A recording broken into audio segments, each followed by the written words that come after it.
அஸ்ஸலாமு அலைக்கும். இன்றைக்கி நான் எப்படி பிரியாணி செய்வேன் அப்படிங்கிறத அவங்க கூட நான் ஷேர் பண்ணிக்க போகிறேன். பிரியாணி பிடிக்காதவங்க யாருமே இருக்க முடியாது. உங்கள் யாருக்கெல்லாம் பிரியாணி பிடிக்குமோ அவங்களாம் அந்த வீடியோ கண்டிப்பாக லைக் பண்ணிடுங்க. என்ன பிரியாணி பிடிக்கும் அப்படிங்கிறத கமெண்ட் செக்ஷனில் சொல்லுங்கள்.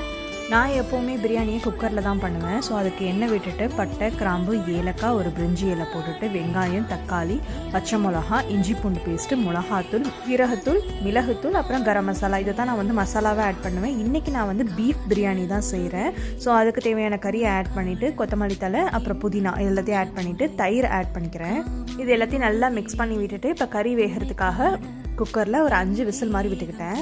கறி நல்லாவே வெந்துருச்சு. இந்த டைமில் ஒரு 1/2 லெமன் பிழிஞ்சு விட்டுட்டு தேவையான அளவு தண்ணி ஆட் பண்ணணும். நான் எப்போவுமே 1 கப் அரிசிக்கு 1.5 கப் தண்ணி அப்படின்னு சொல்லிட்டு ஆட் பண்ணுவேன். ஒழிச்சதுக்கப்புறமா நெய் விட்டுட்டு அரிசி போட்டுட்டேன். நான் எப்போவுமே குக்கரில் தம் வைக்கும் போது குக்கரில் விசில் மாட்டாமல் டம்ளர் இந்த மாதிரி கவுத்து வச்சிருவேன். இது எனக்கு என் நாத்தனா சொல்லி கொடுத்தாங்க. 50 மினிட்ஸ் தம்க்கு அப்புறம் சூப்பரான பிரியாணி ரெடி.